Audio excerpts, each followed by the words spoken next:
Hello board game brothers and sisters, I'm Adam Singer and welcome to another episode where I'll be letting you know of all the board games launching on Kickstarter and GameFound this week. And if you're new to the channel, we do this every week going over all the upcoming campaigns, so if you want to stay up to date with everything new that's coming out, this is definitely the place to be. Before we get started, I do like to go over some new announcements and discoveries that I just found out about in the past week, and I couldn't jump into that any quicker because I have a little pimple on my lip and I don't know how to do makeup, so the next best thing is putting my face into a smaller screen. And the first announcement I have is that Asmodee is going to be launching Unbox now, which is a collection of its best board games, which isn't really anything new except for if you buy any of these games, you're also going to be getting access to the game in its digital form on Board Game Arena, which is their online platform that you can go ahead and play all sorts of different games. A lot of games on there are free already, but I guess these ones aren't, so this will give you free access to those games. There's not much more to say about this one, but it is good to know, and no, it won't give you access to the mobile versions of the games, unfortunately. And next, Panic Roll has announced that they will be doing a reprint campaign for the game Townsfolk Tussle,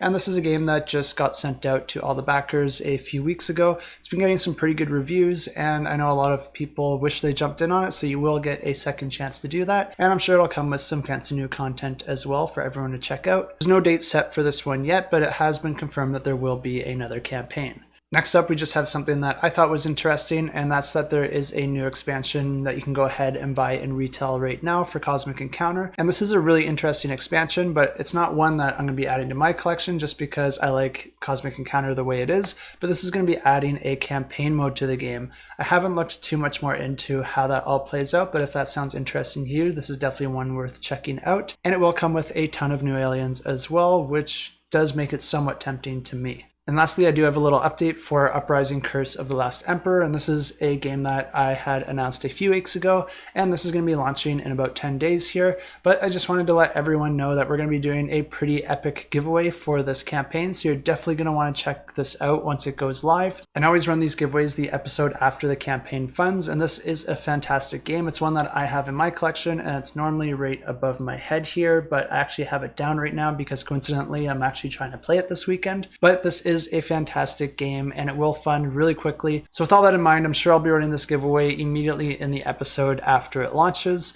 So mark it in your calendar, subscribe to the channel, hit that bell for notifications if you have to. Just do whatever you can because you definitely don't want to miss this giveaway. But with all that out of the way, let's check out the campaigns. There's one thing I want to say before we get started, and that's that there are a ton of games always coming out, and there's usually very few that I'm personally really interested in, or at least few that I think I'm interested in. But then once I start doing this research, I end up discovering that certain games that I was interested in, I'm less interested in, and then certain games that were completely off my radar or that I didn't think I would have much interest in at all turn out to be really interesting and sometimes even end up getting it back. And as I was doing the research this week, almost every single game ended up in that category where I was really interested in it after I did the research. So I think this might be an episode that you'll want to watch all the way through because there are a lot of good games launching this week. And we're going to be starting off with a bang here because the first one is Sleeping Gods Distant Skies, and this one's going to be launching on April 18th. And this is the standalone sequel to the game Sleeping Gods, which has been distributed to backers already, and this has been getting some incredible reviews, and for good reason. This game looks incredible. There are a lot of great design choices in it. Any artwork from Ryan Lockett is always going to look incredible, and they really seem to have knocked it out of the park here, so it's no surprise that this one is also our Discord pick of the week. And as I said, Distant Skies will be a standalone experience, so you don't have to play Sleeping Gods, the original game, in order to jump into this version or to understand the story or anything that's going on. But it does follow a very similar theme where gods have pulled you into another world and they're seeking your help. And your whole goal here is just to get back home, but in order to do that, you're going to have to help some ancient gods by freeing them by finding certain totems throughout the campaign. And once you have found all of those and freed the gods, then they will grant you passage back to your home world. Of course, there is a lot more to this and a lot of ups and downs and different stories intertwined, and this is a storyline and narrative that a lot of people are praising. So I think you'll be really happy with the surprises and the humor that the campaign provides. But of course, in order to enjoy that, you'll also have to enjoy the game itself. And these two games do play very similar to each other. There are a few small tweaks to the newer version, but I'll go into a little bit of detail of how the original game plays and then let you know what the differences are. And the way that this game works is that players will be exploring the campaign through a campaign booklet. So this is really nice because you don't have a board that you're going to have to set up or different cards that you're going to have to manage. You just have to flip to certain pages, and as you move to the edge of a page, it'll give you another page number to turn to in order to continue to explore the map that this game provides. On each of the pages, there's different locations that you can visit, and that's where the campaign booklet comes into play, where you're going to turn to that page and then read the bit of narrative that it has to provide, as well as the different events or options or opportunities that exist at that specific location. And visiting the locations at different times or in different orders will drastically change the opportunities that are available to you. And of course, to get to these different locations, you're going to need a ship, and players are all playing as captains. You're going to be alternating taking control of the ship, performing different actions with your own crew, and then supporting the other players with your crew when it's their turn to captain the ship. And on your turn, when you're playing as the captain, there's 4 steps that you're going to be taking, and the first step is the ship step. During the step, you're going to be moving the captain meeple to different locations on the shipboard in order to perform the different actions there, and the different locations can do things like grant you with new abilities or grant your crew with new abilities, return spent command tokens back to the pool so that they can be spent again later, heal the crew, or perform a search action. And the search action is a little bit of a special one because it incorporates a push your luck aspect into the game, where the active player will draw as many cards as they want from a deck of explore cards, and then resolving them, gaining whatever resources those cards have to offer, but then also taking any damage or hits to the crew's morale that are depicted on those cards. And it's these red cubes here that are used to represent damage to your ship, and as the different areas take damage, they're going to be blocking off action spaces, and when a location is fully congested with damage cubes, you're no longer able to take that action. And of course, if the entire ship gets full of action cubes, well, that's bad news bears. Which means you lose the game. Then the second step is the event step, where the active player will draw an event card. And an event card can have different costs or benefits to the players. Sometimes they'll offer a choice, or sometimes they will require a skill check. And players will be able to increase the odds of passing the skill test if they are sending the right crew. But of course, you can always expect there to be some sort of repercussions for each of your crew members if they happen to fail. And then the step is followed by the action step, where the player can choose 2 actions out of a possible of 4 options. And the different options are to travel to a new location depending on the distance that they can move, explore a location that they are currently visiting by grabbing the campaign booklet and turning to that page, buying cards from the market to upgrade their crew and help with future actions, or if they are at a port, they can also use the port action to repair their ship, heal the crew, or spend XP to level up their different characters. And any upgrades earned by spending XP are actually permanent upgrades that you'll be able to keep for the entire game. And the final step is a pretty easy one because there's just some minor cleanup, and then you're passing the captain seat to the next player.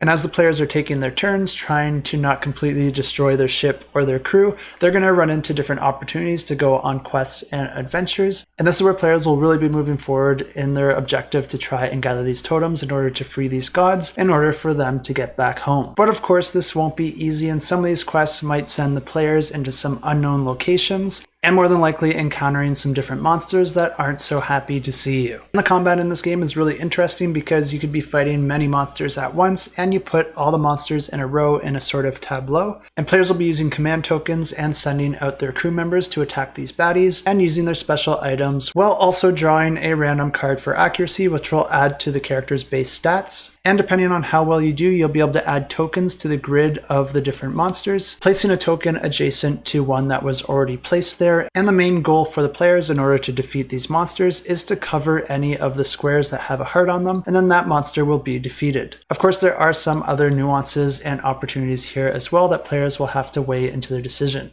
But this is an entire campaign that players will be playing over several games, but this game does have a really great save mechanism that allows you to just put everything back into the box and take it out really quickly. And you can also add and remove players at any time, so that if you have a different number of players the next time you play, that can also be accommodated. The original game will also be available in this new campaign, but Distant Skies is going to be playing very similar to how I just described. The rules have been tweaked a little bit to streamline the game a little bit more, although I don't think there's anything wrong with the original game. And combat will work a little bit different now, where players will be building a deck throughout the game that they'll be able to draw a hand of cards from. The game offers brand new characters and a brand new storyline, and that's one of the reasons that you don't need to have played the original game to enjoy this one. There's a brand new hunting and crafting system that has been added to the game, and the shipboard has been completely replaced with an action point system, which is where I think a lot of the streamlining comes into play. So if you really like that style of play, you might want to get the original game. But if you want something a little bit more simple, but also a little bit more snappy, I think this newer version is definitely one that you'll be wanting to take a look at. And I personally think you can't go wrong grabbing either of these games. The whole experience looks like a really solid one. It looks like a lot of heart and soul went into this game. The design looks rock solid, and people are already playing the original version of this game and saying really positive things about it. So I think you can have a lot of confidence back in this one if this is one that you're interested in. On top of everything I just said, I also think this is a game that I would personally love and I would love to add to my collection. I'm not quite sure I will, just because I already do have 7th Continent in my collection already, and I do have 7th Citadel coming very soon as well. But if you're trying to choose between those two games, I think these both have very compelling aspects to each of them. If you're looking for something a little bit more open-ended and that involves a little bit more push your luck, I think 7th Continent is a great choice. But then offering an incredibly flexible way that the map is discovered and taking full advantage of that, because in 7th Continent you can explore different tiles, and then if you come back to them, those tiles can be completely different, or if you perform different actions there, that can also swap tiles out for other tiles as you explore deeper within each section of the map. But if you aren't so interested in sifting through a ton of different cards, and you want something with a little bit more direction and a little bit more focused on action selection, I think you'll probably enjoy this one a little bit more. Both of the games offer some really great artwork, but with a very different style. I think more people will prefer this one because, for one, Ryan Lockett just does an incredible job, but all the imagery here is just a little bit more vibrant, and he just really knows how to bring the beauty out in any scene that he draws. And of course, if you want to know more or get notified as soon as the campaign launches, I have links to all these campaigns in the description below.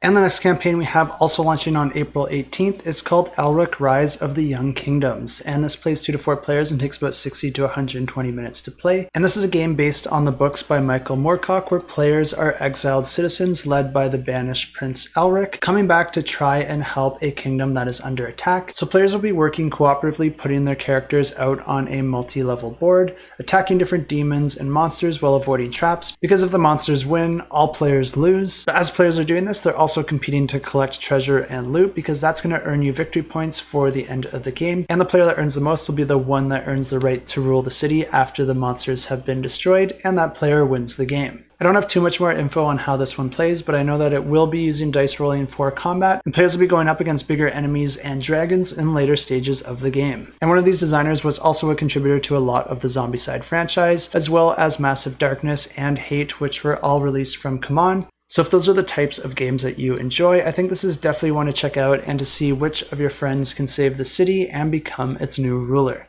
And launching on April 19th, we have Assault on Doomrock, the Ultimate Edition. This plays 1 to 4 players and takes about 60 to 120 minutes to play. And this is a reimplementation of the game Assault on Doomrock. And this is going to be offering upgraded and streamlined rules, integrated expansions, twice the amount of content, and brand new artwork and components. And this one's a cooperative adventure, but it also looks like one that I would personally have a lot of fun with. First of all, the game has a splash of humor integrated with almost all aspects of the game, but then it also integrates a bit of dice worker placement, where you're going to be rolling dice and then putting them out on your different ability cards, matching up different values with the requirements of the cards in order to perform those actions. At the start of the game, players will be drawing 3 different location cards, each with their own points of interest that players can interact with, and each location will also have a stack of tokens on it, and as players interact with that card visiting the different locations, those tokens will be removed.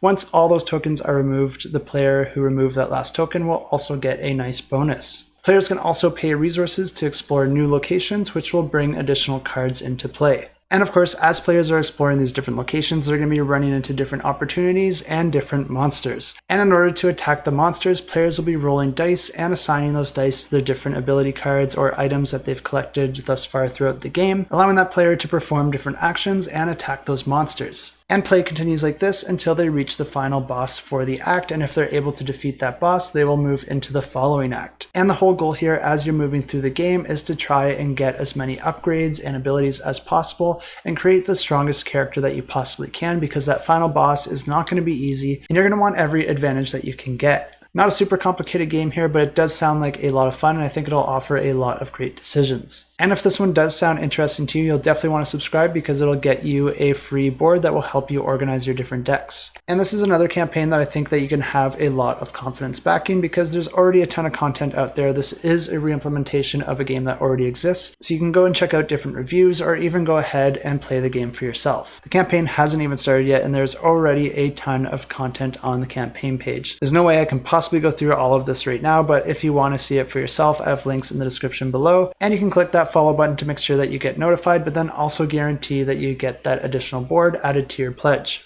And the next campaign launching on April 19th is Autobahn, and this plays 1 to 4 players and takes about 90 to 150 minutes to play. And this is an economic strategy game where players are building the German road system all the way from the World War II to the present day. And this game plays over 3 different eras spanning a few decades. And the first era will have various roadblocks in different locations, as well as having the east of Germany completely blocked off. But then at the end of the second era, the Berlin Wall comes down, and this will remove all the roadblocks and also grant players complete access to all the roads in Germany. So players will be building up a network of roads, joining cities and countries, and increasing the value of the cities for each connection that they add. Players can also upgrade the roads to also increase the value of those cities, and also allow the traffic to move faster. Anytime that a player builds a road, they're going to be placing one of their employees in the corresponding construction office and then working to promote them, because the way that players earn victory points in this game is by having the most prestigious seats in these different offices. Players can also complete route cards that have certain objectives that should be completed by the end of an era, and depending on how well you are able to do that, you will gain different benefits and additional promotions. Not only will players be building roads, but they can also build service stations to move trucks in and out of and earn money as well as bonus actions. As players are moving their trucks, they're going to be delivering different types of goods, and each of the players' individual player boards will specify the types of goods that the surrounding countries are interested in and the different rewards that you get for delivering these goods to those different countries. Players will be taking turns, and each turn has 4 phases. In the first phase, players can just claim a bonus from any deliveries that they made in a previous round.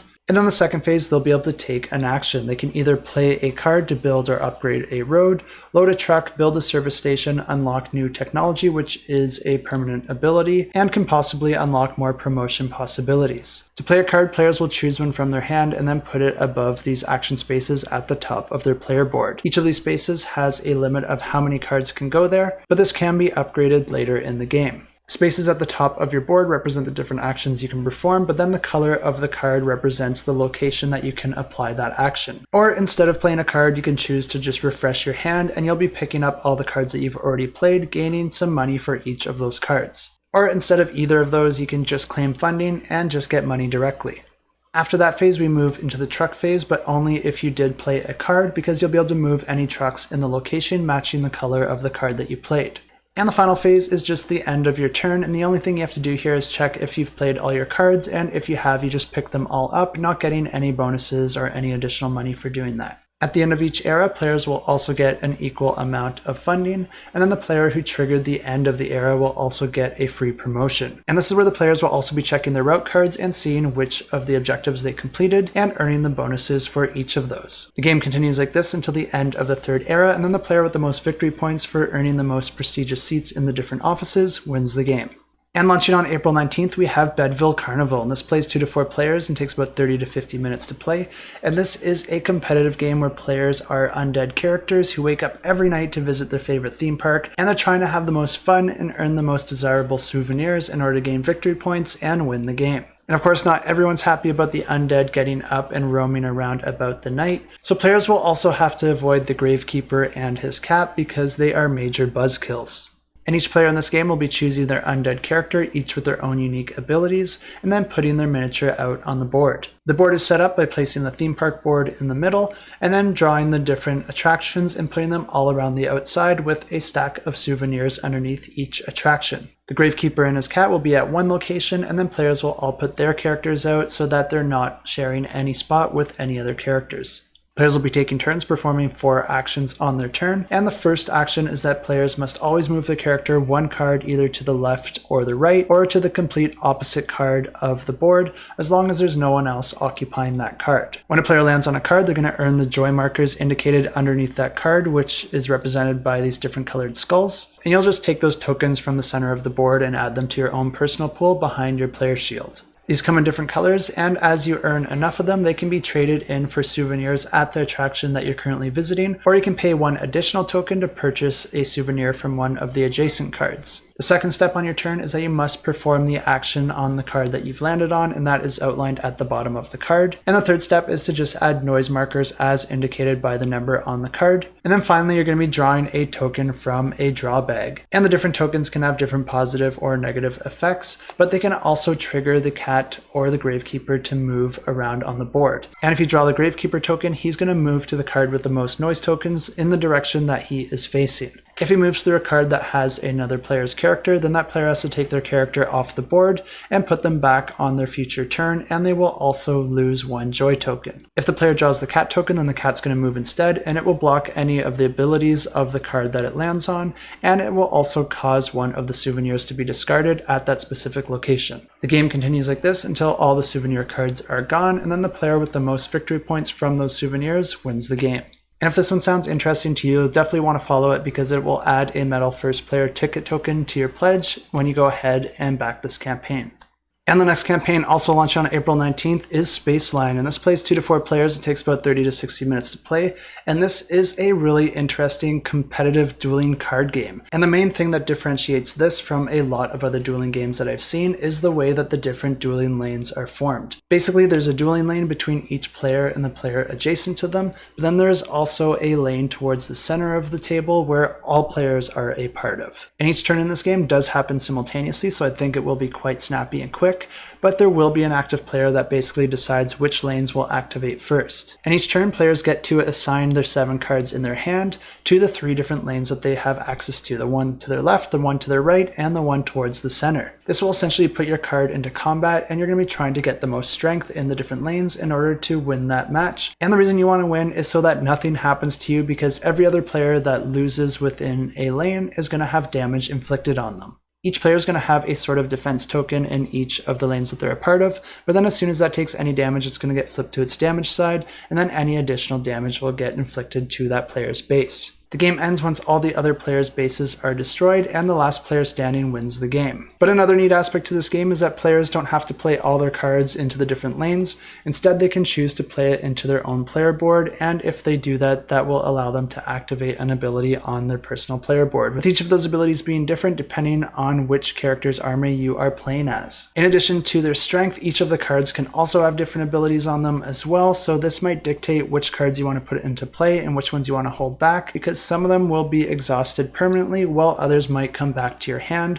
And you can also choose to keep cards in your hand and then use them as additional cards in the next round. This opens up a lot of different strategies for players to explore, and I think it adds a lot of fun of trying to get the most out of your different abilities and the different abilities on the cards that you're able to play. The game also offers some really neat artwork with a sort of anime style, but all in all, I think this is bringing something really unique to your table, and if you are a fan of card battlers, this is definitely one you'll want to check out. The campaign page also already has the rulebook on there, which I am a huge fan of. I'm not sure if this one will be going to Tabletop Simulator or Tabletopia, but if it does, I'm sure that link will show up here on the campaign page, and it will definitely show up on the Shelf Clutter Discord, where we add all those links. So if you are interested in tabletop versions of games or just getting notified of new games, definitely check out our Discord. A little bit of a random plug here in the middle of this game, but check out the Discord. It's really cool, and you can find more info on this game and many others.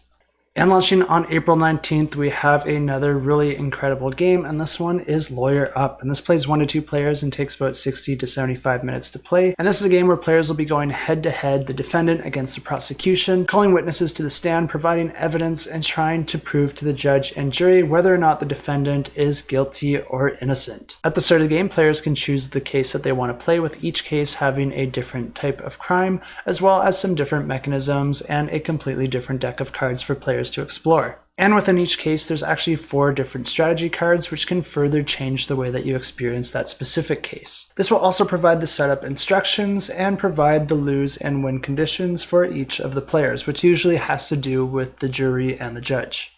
After players choose a case and the strategy card that they want to play for that case, they can then choose a judge, and there's a few different judges that players can choose, with each of them changing the game in a little bit of a different way, adding a lot of different permutations and variety from game to game. But then there's also an unbiased neutral judge that players can use if they want to have more of a neutral type of game. The judge gets put in the middle of the board with the key witnesses around that judge. Players will take all the jury cards and put them in 2 rows, and players will be trying to move the tokens on those jury cards to one side or the other as they try to move those jurors to their side of the case. Both players start the game with a base deck of cards that they always use no matter which case was selected. Then they'll be taking the case cards, shuffling them, and then drawing 3 each, putting 1 in their deck, 1 in their opponent's deck, and then 1 in a shared deck that will be, for the most part, excluded from the game, but there are ways that you can take cards from that deck and bring them back into the game. Players just continually do this until the entire deck of case cards has been distributed, and then they're ready to start the game. At this point in the game, players will be taking turns calling up different witnesses to the stands and asking them questions. And each of the witnesses will have a starting bias towards either the prosecution or the defendant,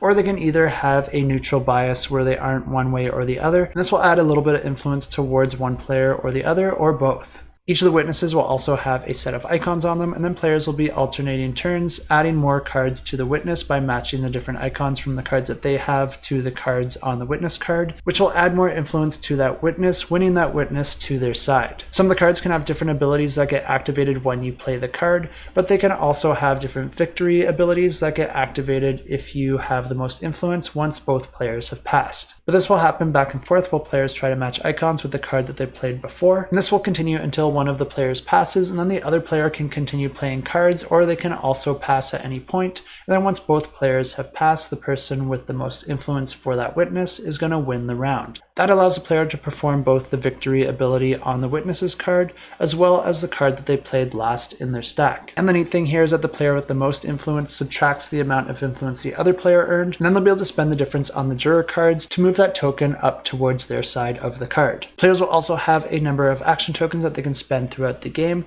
They can use their sidebar token to draw another card, or they can use one of their 3 objection tokens to discard a card that the other player played. You don't want to use these too quickly though, because the objection tokens are one-time use and you only get 3 for the entire game. And this cycle continues until the end of the game, and the player that did better on the win condition that was outlined on the strategy card is going to win the game, usually associated in one form or another with the jurors. And this campaign is going to be offering all the content from the original game, but it's also going to be introducing a few different new cases that players can explore. First, we have the spicy divorce case between a billionaire CEO and a celebrity, and then we have the private eye case, which features a Hollywood noir setting and a framed murder. And then finally, there's the heist case where a team of thieves and swindlers have taken a casino for all it's worth. Each of these cases will also offer some unique mechanisms that you can't find in any other areas of the game, giving each one of them a very unique flavor. Definitely an interesting game here. This one looks like a ton of fun. And if you want to check it out and follow along to get yourself a $5 discount, you can check it out in the description below. And launching on April 19th, we have Anastyr, and this plays 1 to 4 players and takes about 90 to 120 minutes to play. And this is a cooperative adventure game where players are completing 3 quests in order to save the world from Anastyr, the Dragon Queen. Each player is going to be playing the game as an asymmetrical character with unique stats, health, special abilities, and their own personal deck, where you'll be able to find all sorts of attack cards, reaction cards, and additional abilities. Players will also have a Fury bar that if they're able to max out, they can flip their Fury card for some devastating effects. And this is a cooperative adventure game that offers a few different design decisions that I haven't seen with many other games, and the biggest one here is that it is a side-scroller, or at least it was inspired by side-scrolling video games. And what I mean by that is that there will only ever be 2 visible boards at a time, and the adventure you select will dictate how those boards are set up, and it will also dictate your win and lose scenarios. But basically you'll be putting out your different points of interest, objective tokens, creatures that you'll be able to fight, tame, or control, and possibly mount, and different enemies that will be spawning and trying to take you out. As players explore the board and then move along to the next portion of the map, the whole board is going to slide over, removing one of these boards and then adding a new one to the other side. And the game plays over a series of rounds, each with 5 phases, and the first phase is the hero prep, and this is where players are going to be drawing a hand of cards from their own personal deck, and then discarding as many as they would like in order to draw more cards. But if players have taken damage, they're also going to have injury cards added into their hand, and those remain into your hand until you resolve them, which will clog up your deck and limit the amount of options that you have available. The next phase is the initiative phase, where most of the time nothing really happens, but occasionally different events can occur that can change the order that that the different characters and enemies activate, and at that point you would be managing that in this phase. And then next we have the action phase, where the majority of the game takes place, and this is where players will be able to do things like prepare a combo, trigger a combo, heal themselves or other players, move around or interact with different points of interest on the map, use an item, use their fury, or tame or mount different creatures, or throw enemies at other enemies, because yes, you can do that. The next phase, you'll be spawning enemies and creatures on the map, and then you have the end of round phase where you do a little bit of cleanup and then the whole thing repeats. Combat in this game can be either magical or physical, and each behaves a little bit differently, but attacks in this game are completely deterministic, and you'll be able to know your strength when you go into a battle, but dice rolling is used for defense, so there is always a little bit of a risk there. Players or enemies will lose health equal to the difference of the defense with their attack, but players can also use reaction cards to slip out of sticky situations or get help from their teammates. And this one is coming from Mythic Games, which makes a ton of excellent games that I really enjoy. And if you are a fan of them, or if this game sounds interesting to you, definitely check it out. Links in the description below. Also launching on the 19th, we have Glitch Squad, and this plays 4 to 8 players and takes about 10 to 15 minutes to play, and this is a team-based word game where players are given clues to try and discover a series of passwords in order to win the game. And this one is actually coming from a designer with a name that I recognize, which is Mary Flanagan, because she actually designed one of the games in my collection, which is Mechanica, which you can see on the shelf behind me, which is an excellent game and a really excellent design. But in this game, the whole goal is to get your team to try and guess all the clues on their clue card before the opponent's team. And in order to do that, players are trying to guess evidence associated with a certain crime in order to get those passwords to activate their evidence locker. The different types of evidence are the location, the weapon, the occupation, or the hobby, and there is a deck of cards associated with each of these. Depending on which numbered password you're currently trying to solve, players will choose one of these decks, and then you're going to give the guessing player 3 one-word clues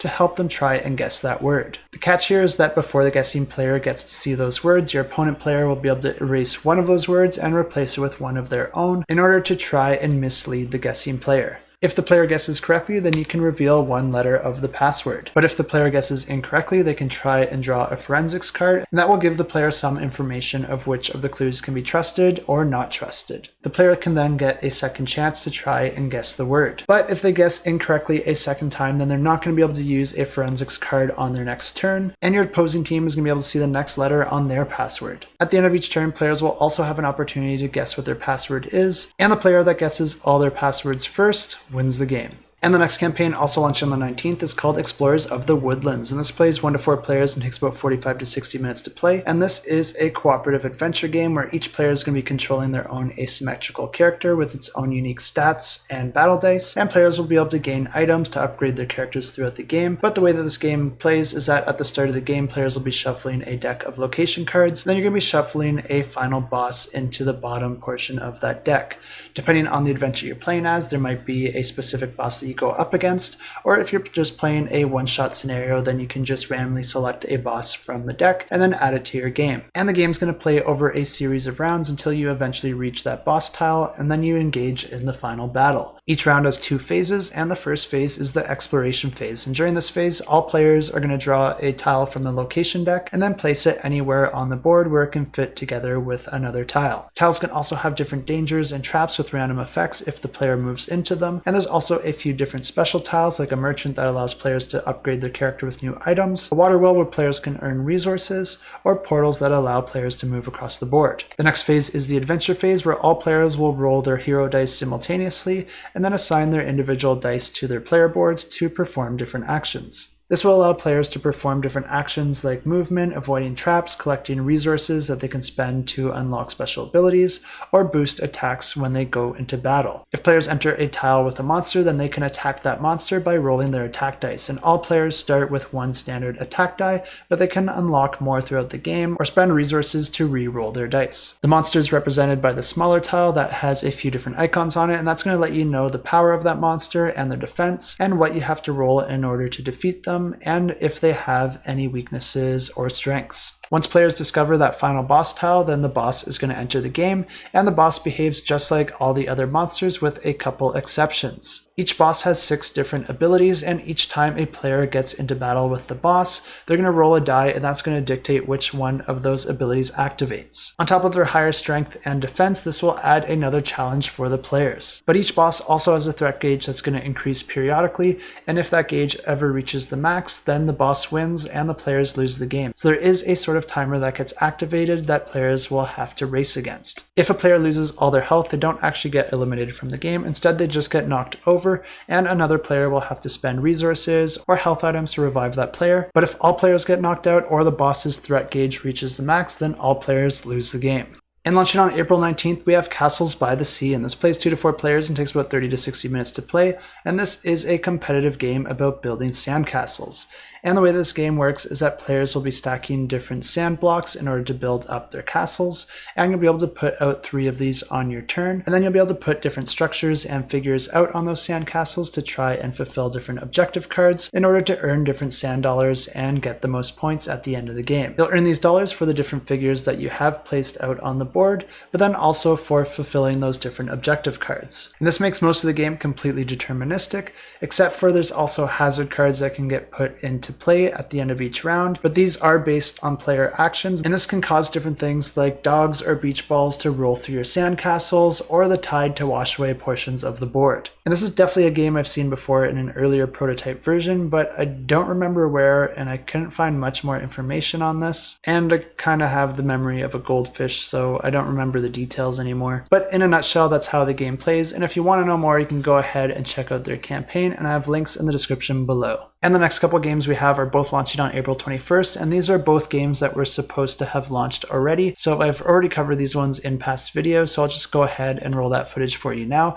But the first one is for The Great Wall by Awakened Realms, and the second one is for HYDRORACERS. But this is a Euro game with some fantastic artwork and probably some of the most beautiful miniatures that you've ever seen, and this can be played both competitively and cooperatively. And the way that this game works is that each player starts the game with a leader card, and this is going to give each player a special ability that they'll be able to use throughout the game. Throughout the game, players are going to be attacked by different brutes coming in from one side of the board, and these are going to be represented by different cards that each have a strength, as well as some different resources that can be gained, and a point value if you are able to defeat them. And in order to defeat these brutes, players are going to be trying to hold them off and slow them down by building different walls, and then attempting to fill up all the different spaces on the card by moving their soldiers there. Once all the spaces are filled up, then that card is defeated, and the player that has the most soldiers there is going to earn that card along with any resources and victory points along with it. But also each individual space on that card is going to have a resource, and the player that put a soldier out that covers that space is going to earn that resource respectively.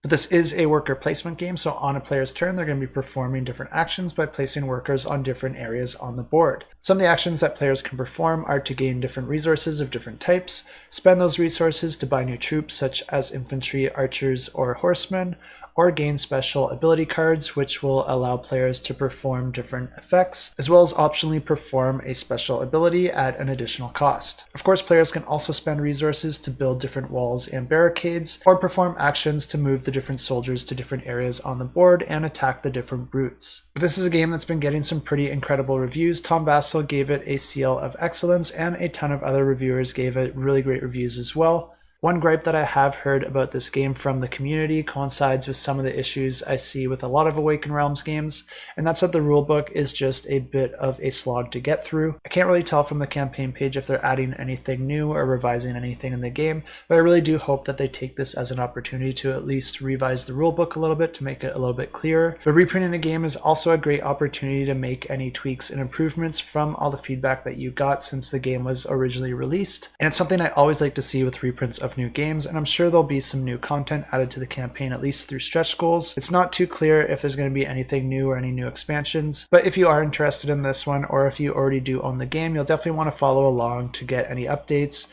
and see exactly what the campaign is going to entail when it actually launches. And the next campaign we have launches on April 15th, and this one we have HYDRORACERS, and this plays 2 to 4 players and takes about 30 to 60 minutes to play. And this is a racing game where players are going to be continually alternating between a racing phase and a development development phase. And players are going to be taking control of different aircrafts that are going to be pretty basic at the start of the game, but then you're going to be developing it and continually improving, which is going to gradually change the pace and strategy that you have for each of the upcoming races. During a race, each player is going to take a turn to play an action card and also move their plane forward on the circuit. Players will have to be careful because taking certain risks can damage your plane, which you'll have to repair in the development phase. And during the development phase, each player is going to have a bag that they're drawing different chips from, and depending on the chip that they draw, they can decide where they want to place it on their player board. And each player is going to have their own asymmetric plane that operates a little bit different from the other players, as well as their own pilot that also has a unique ability. Players are going to be gaining victory points depending on how they perform for each race, and the player with the most victory points on the last race is going to win the game. And a really nice thing about this game is that players decide how many races they want to compete in at the start of the game, and that's going to effectively set the length of your game, as well as how many opportunities you'll have to upgrade your plane. And those are all the campaigns I have for you this week, but don't leave yet because we have a couple awesome giveaways to announce. And the first one is for a pledge for Northwood. And this is a solo trick-taking game where you're going to be going up against a bunch of woodland creatures and trying to beat them in different tricks, where each of them has a special ability that you can earn to your side if you're able to beat them, and then use that ability against the other creatures to try and win their favor. The different creatures you go up against will have a suit, and that will dictate which suit is trump, and then you follow normal trick-taking rules using your cards, but then drawing from a deck of cards that represents the opponent's cards. Winning that game against the creature will allow you to reveal the card behind them, and your whole goal here is to try and reveal a certain number of stars depending on your difficulty, and if you're able to do that, then you win the game. Each of the different characters that you go up against will have a different difficulty, so it won't always be easy. And entering this giveaway is super easy. You don't have to like, you don't have to subscribe, you don't even have to leave a comment on this video, although I do appreciate it. All you have to do is check out the link in the description below and visit the Discord, and just check out the giveaways channel and click the little emoji underneath the giveaway. And that will automatically enter you into it, and it will get automatically drawn at the end of 7 days. I normally run these giveaways in the comment section on these videos, but I want to do something a little bit different this week, and we like to have fun over on the Discord too. Also, it's pretty awesome because you can go ahead and check out which games are launching next week, chat about the different games, check what's remaining this month, or see what's upcoming next month. This is also the first place I add info anytime I discover a new campaign, so if you want to get notified as soon as I find new campaigns, I have all notifications turned off on the Discord by default because I don't want to spam everyone. But if you want to opt into those notifications, you can check out the roles channel under the Shelf Discord group and just click whatever roles you want to enable notifications for. And there's a few different options here that you can get notified for, such as whenever I add a new campaign or whenever I post a giveaway on the Discord. You can also get notifications of that as well. And you can just check out everything here. And the next giveaway we have is for a pledge for Table Golf Association. And this is a dexterity game where players will be flicking a little golf ball into different terrain tiles to try and get the ball to the hole in the fewest amount of strokes. Players can create all sorts of holes and golf courses to play through, and each of the different tiles has different effects that players will have to contend with. If you land on the fairway, there's no repercussions, but if you land in the water, you have to pull your ball back to the edge of the water from where you entered, or if you land in the rough, you're going to have to flick with your non-primary hand. There's a bunch of different tiles with all sorts of fun effects like those, and if you want to check them out, they actually do have them listed on the campaign page as well. And this giveaway is going to be for the $75 base pledge, and to enter this giveaway, the exact same thing. All you have to do is check out the Discord in the description below, check out the giveaway channel, and click the little emoji under the giveaway. These look like a couple of awesome games, and the only thing better than buying a game is winning it, so I wish all of you the best of luck in these giveaways. And now let's go ahead and draw the winner for last week's giveaway, which was for a pledge for Aldarra. And I know I said this was an all-in pledge last week, but I actually read my spreadsheet wrong and read from the wrong row when I was seeing which one matched up with this giveaway. But this one is actually for the Conqueror Plus pledge, which is also not a pledge listed here. So I'll have to reach out to the publisher and see what they meant by that pledge. Sometimes when they submit the forms, they end up changing the names of the pledges and they don't always match up. But I will get all that sorted out, and it's not going to stop us from drawing a winner right now. So let's go ahead and draw that winner. And to do that, I use this fancy application here. And all these names down here are bonus entries for my Patreon subscribers. If you like this sort of content and want to help make this just a little bit more sustainable for me, I truly appreciate it. And it also gets you some really nice bonus entries into these giveaways, which is always a good thing. But let's go ahead and draw those comments from the video and draw a winner. And the winner is Anders J. Dissing.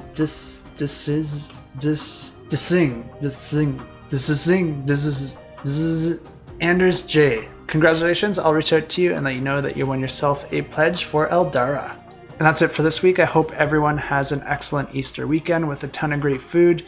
If you celebrate that, or if you even celebrate it this week, because I know it can be on different weekends depending on where you are. But either way, I hope you have lots of great food. And until next time, keep that shelf cluttered and the table full.